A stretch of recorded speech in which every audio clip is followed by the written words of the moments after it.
Good morning class. Last लेक्चरला आपण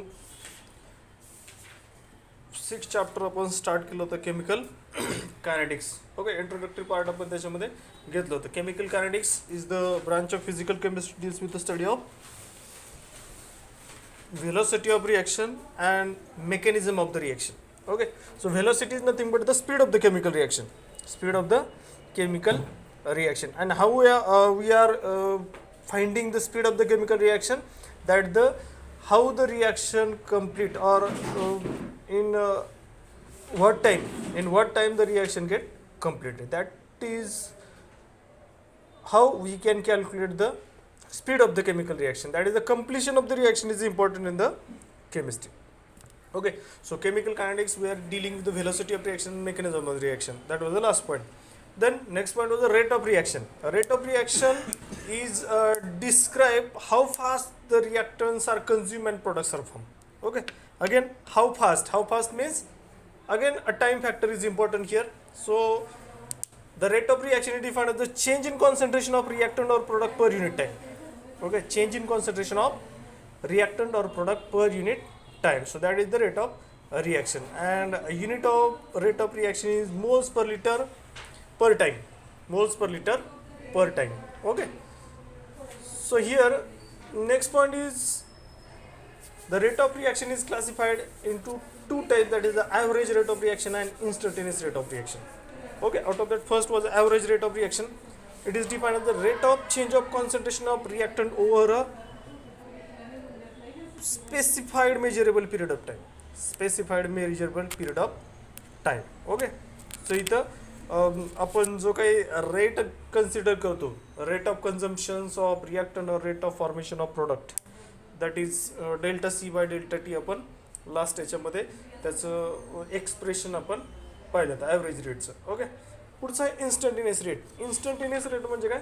at that instant rate of reaction or change in concentration of reactant or product over a very small interval of time. Very small interval of time or at specific instant. At specific instant. Okay, for example, suppose this is the reaction. A is giving product B. So here we have to find out the instantaneous rate or rate of reaction. Instantaneous rate पाहतो आपण. So that will be the instantaneous rate of consumption of A. A's consumption आहे, तर that will be the minus dA by dt. Minus dA by dt. And with respect to B, that will be the dB plus dt. dB plus dt. Okay, so that was the instantaneous rate of reaction of consumption of product reactant at time t and formation of product at time b. आपण graphical representation पण त्याचं पाहिलं होतं. Okay, so याच्यानंतर next point आहे आपला या चॅप्टरमधलं इन्स्टंटेनियस रेट. रेट ऑफ रिॲक्शनच्या नंतर that is rate law. Rate law. So let see, first of all rate law important point आहे. Rate law. Rate law. Okay, so rate law is defined as it is an experimentally determined equation which expresses the rate of chemical reaction in terms of molar concentration of the reactant. इथं काय करतो आपण? रिॲक्शनचा rate. Rate law म्हणजे काय? Rate of reaction और rate of chemical reaction in terms of molar concentration of the reactant. आता रिॲक्शनचा rate find out करायचा. Rate find out करायचं म्हणजे त्या रिॲक्शनचं जो काही प्रोडक्शन किंवा कम्प्लिशन टाईम आहे, कम्प्लिशन टाईम किती टाईममध्ये ती रिॲक्शन कंप्लीट होते. ओके, आणि त्याच्यासाठी रिॲक्शनचं रेट फाइंड आउट करायचं म्हणजे त्याच्यामध्ये किती कॉन्सन्ट्रेशनचं कन्वर्जन प्रोडक्टमध्ये झालं आहे. ओके, रिॲक्टंटचं कन्वर्जन प्रोडक्टमध्ये. सो इथं decrease in concentration of reactant. Decrease in concentration of a reactant. So it is an experimentally determined equation which expresses the rate of chemical reaction in terms of molar concentration of the reactant. Okay, so expression which show how reaction rate is related to the concentration is called as a rate law or rate equation. Rate equation मध्ये काय करतो? The expression which show how reaction rate is related to the concentration. Reaction reaction rate is related reaction rate is related to reaction rate is related to concentration. That is called the rate law. Reaction rate is related to the concentration. Okay. So आता कसं find out करायचं आपल्याला रिॲक्शनचा rate. Okay. So rate find out करायला एक simple example दिलं त्यांनी तिथं. Suppose A plus B giving C plus D. Okay. असं काही एक्झाम्पल त्यांनी दिलं. सपोज एक एक्झाम्पल घेतलं आपण. So this A B is reactant and this C D is the product. लक्षात येते का? पहा, reaction rate is related to the concentration. Expression which shows how reaction rate is related to the concentration. Okay. आता इथं याच्यामध्ये concentration of reactant decrease झालं तर product form होईल. हा बेसिक कन्सेप्ट आहे. Okay. So rate of reaction is experimentally found to be proportional to the concentration of reactant. Reaction rate is experimentally found to be proportional to the concentration of the reactant. Proportional to the concentration of a reactant. So rate of reaction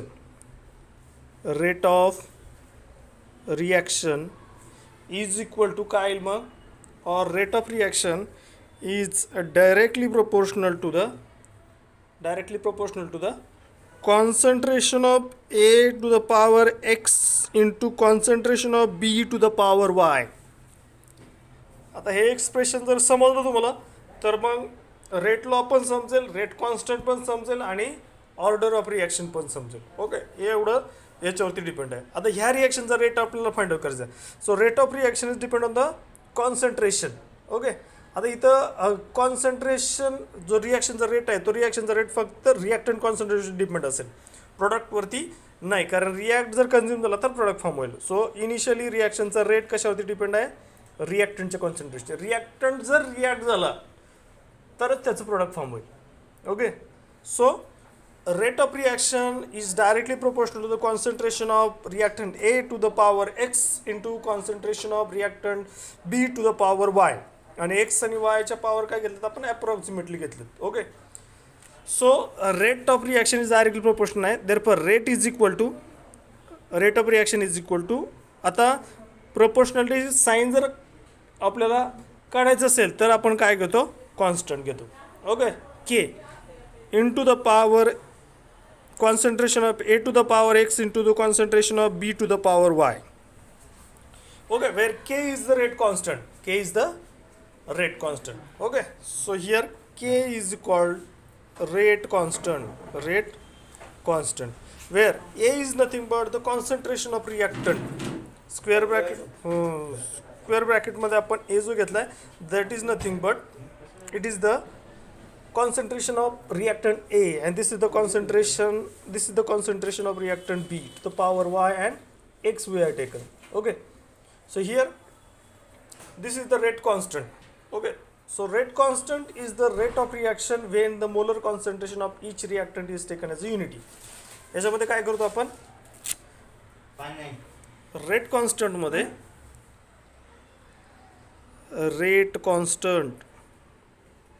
मध्ये काय करतो आपण? The reactant concentration आहे. Rate of reaction when the molar concentration of each reactant is taken unity. Molar concentration of each reactant मग unity म्हणजे काय? 1 consider करायचं. So इथं रेट कॉन्स्टंट मध्ये आपण रिॲक्टंट कॉन्सन्ट्रेशन और molar concentration of reactant is unity. That is concentration of A is equal to 1 and concentration of B is equal to 1. So here reaction rate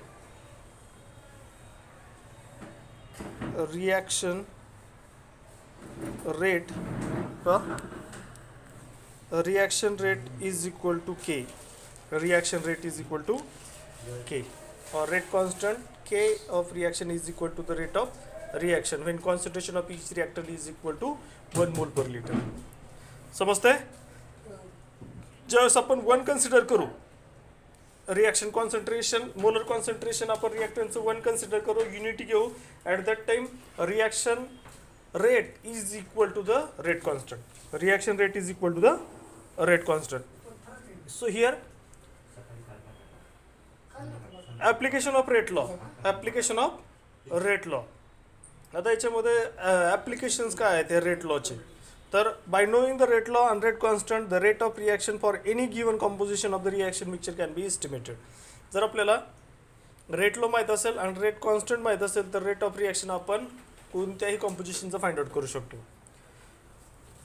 it can be use to estimate the concentration of reactant in product at any instant after start of the reaction. Reaction start झाल्यानंतर कोणत्याही इन्स्टंटला आपण रिॲक्शनचा rate find out करू शकतो, because it is depend on the molar concentration of the reactant. And it can predict the mechanism. It can predict the mechanism. Okay. So here, this is the rate law. The rate law is nothing but experimentally determined equation which expresses the rate of chemical reaction in terms of molar concentration of the reactant. रिॲक्टंटचं काय घेतो इथं आपण molar concentration घेतो. आणि जर त्या रिॲक्शनचं molar concentration जर युनिटी असेल तर rate of reaction is equal to the rate constant, where rate constant is the rate of reaction when the molar concentration of reactant is taken as a unity. इथं आपण पाहिलं concentration of A is taken 1, concentration of B is taken 1. So this is the rate law, and this power rate of reaction is directly proportional to the concentration of A to the power X and concentration of B to the power Y. आता ह्या ज्या power आहेत ना X आणि Y, so this is the order of reaction. This is the order of the reaction. Okay, the order of reaction, it is the sum of power of all concentration terms involved in the rate equation. This is the rate equation. And rate equation मध्ये ज्या कॉन्सन्ट्रेशनच्या powers असतील त्या पावरची जर आपण sum घेतली तर that sum will give us the order of the chemical reaction. Order of chemical reaction. Now order of chemical reaction is a experimentally determined quantity. Okay, तो पुढचा पॉईंट आपला तो आहे. इथे एक एक्झाम्पल घेऊ आपण आणि पुढचं पॉईंट घेऊ. पहा आता एक इक्वेशन दिलं आहे आणि त्या इक्वेशनचं आपल्याला काय सांगितलं आहे, रेट लॉ फाइंड आउट करायचा. For example hydrogen peroxide giving water molecule plus oxygen gas. Okay, हे आपल्याला सपोज एक इक्वेशन दिलं. आता ह्याच्यामध्ये रिॲक्टंट कोणता आहे, हायड्रोजन पेरॉक्साईड रिॲक्टंट, आणि वॉटर मॉलिक्यूल आणि ऑक्सिजन काय आहे याच्यामध्ये प्रोडक्ट आहे. Okay, so rate is equal to rate of reaction is directly proportional to the concentration of H2O2. H2O2 आणि reactant concentration एकच reactant आहे. Therefore we are taking the concentration of reactant H2O2, that is hydrogen peroxide. So rate is equal to K into concentration of H2O2 into concentration of H2O2. This is the rate law for this equation. Rate law for this equation. आणि याच्यावरती कोणतीही power नाही, म्हणजे याची order किती आहे, त्याची order 1 आहे. ठीक आहे, पॉवर जर दिली असेल तर मग तसे त्याचे ऑर्डर चेंज होतील. ठीक आहे, पुढचं point order of reaction. Order of reaction important आहे, बऱ्याच वेळा येतं order of reaction. Let see what is order of reaction. It is the sum of power of all concentration terms involved in the rate equation. Sum of power of all concentration terms. Sum, SUM, sum म्हणजे addition. Sum of powers of concentration terms involved in rate equation. त्याची sum म्हणजे काय, order of reaction. For example परत AA plus BB giving CC plus DD. Okay, हे equation आहे. आता याच्यामध्ये reactant concentration कोणतं आहे तर AB रिॲक्टंट कॉन्सन्ट्रेशन आहे. ओके, सो याच्यामध्ये rate of reaction is equal to K into the concentration of A to the power X and concentration of B to the power Y. Okay, हे झालं rate equation याचं. So याच्यामध्ये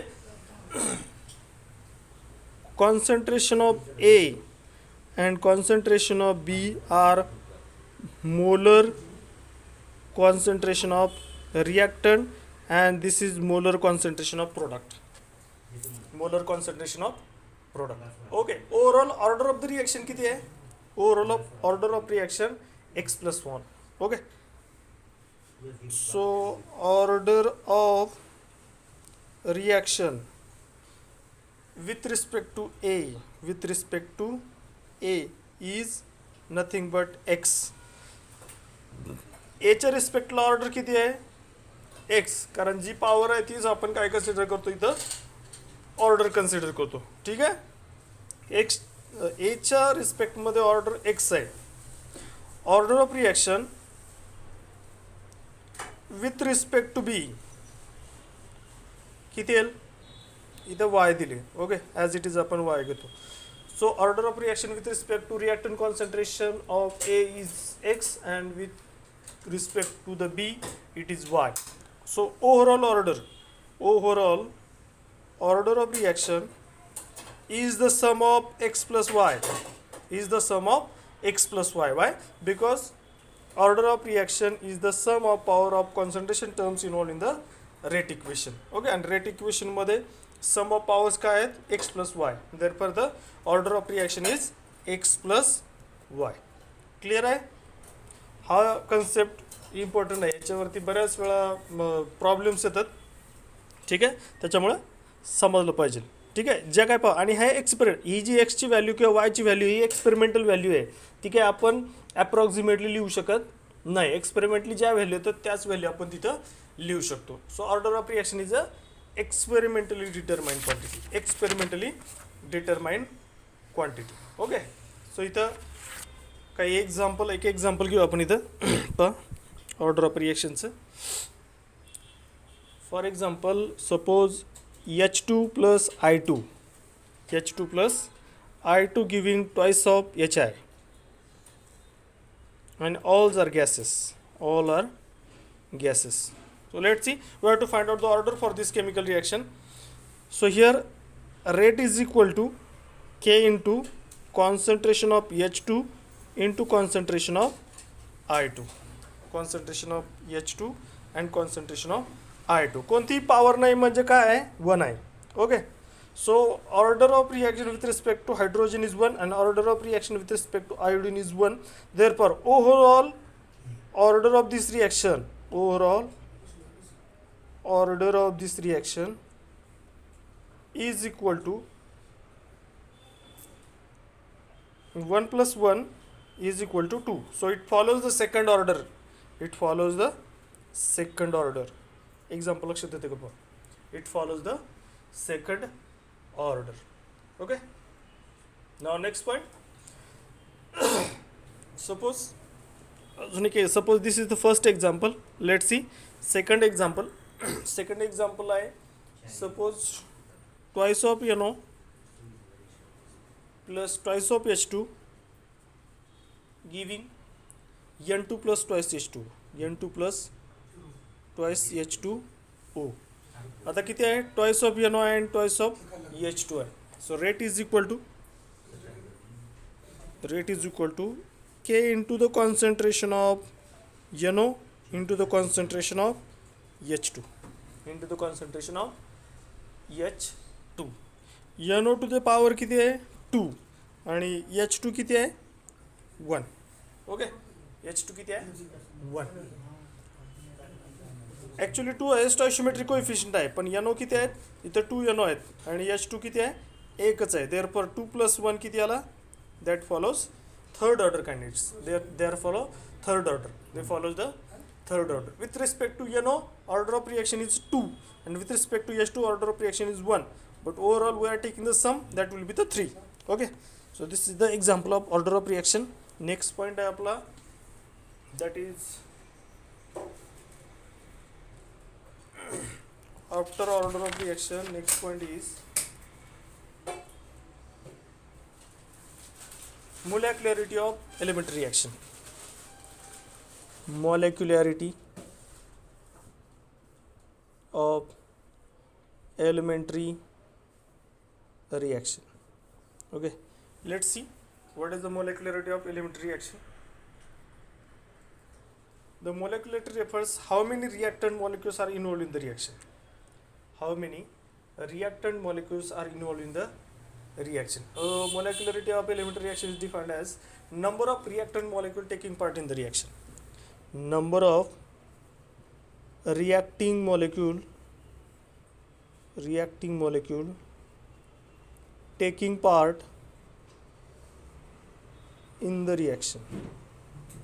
किती molecule take part करतात, 1 करतात, 2 करतात, 3 करतात, 4 करतात, depending on that the molecularity of the reaction is given. Actually एक मॉलिक्युलर जर असेल तर that is called as a unimolecular reaction. Okay, if only one molecule is involve in the reaction that is called as a unimolecular. One molecule असेल तर that is called as a unimolecular reaction, unimolecular. 2 असतील तर that is called as a bimolecular. 3 असतील तर that is called termolecular. Okay, so एक molecule जर participate केलं reaction मध्ये that is called unimolecular reaction. 2 केलं तर बायमॉलिक्युलर, 3 केलं तर termolecular reaction. So this is the molecularity of the reaction. Example, I suppose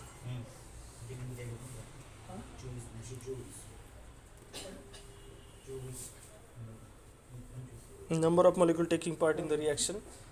Suppose O3 giving O2 plus oxygen gas. Okay, किती molecule participate करतात त्याच्यामध्ये? फक्त O3 molecule. Therefore it follows the unimolecular reaction. It is a unimolecular because only O3 is there, only O3, that is the unimolecular reaction. So पुढचा point आहे आपला order and मोलेक्युलरिटी. Order and मोलेक्युलरिटी याचा difference आहे आपल्याला study करायचं. पहा molecular, order and molecularity. Order and molecularity. Let's see. Order, the total number of concentration variable which affect the rate of reaction is called as the order of reaction. So it is the order is experimentally determined quantity. Experimentally determined. And molecularity is a theoretical calculated. Okay, order is nothing but order may be integer, then fraction or zero. Order काय असू शकते? Integer असू शकते, fraction मध्ये असू शकते किंवा zero असू शकते. पण मोलेक्युलरिटी इज ऑलवेज इंटिजर.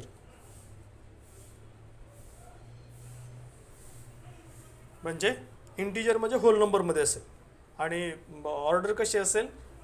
ती होल नंबरमध्ये असेल, ती फ्रॅक्शनमध्ये असेल, ती झिरो असेल. पुढचा पॉईंट आहे since order is experimentally determined quantity therefore experimental condition change, order may change. Experimental condition changes, order may get change. Order may gate change. Molecularity does not change with the experimental condition. Molecularity does not change with the experimental condition get changed because molecularity is not depend on the experimental condition. Okay, and molecularity is the number of molecules taking part in the elementary reaction and order is the sum of power of concentration term involved in the rate equation. Maybe हा difference तुम्हाला येऊ शकतो एक्झाममध्ये. ठीक आहे, so आजच्या लेक्चरला आपण इथं स्टॉप करू. उद्याच्या लेक्चरला आपण इंटिग्रेटेड रेट लॉ आपण त्याच्यामध्ये फर्स्ट ऑर्डरचं घेऊया आणि पुढे काही ग्राफिकल रिप्रेझेंटेशन आहे ते आपण घेऊ उद्याच्या लेक्चर. ठीक आहे, थँक्यू.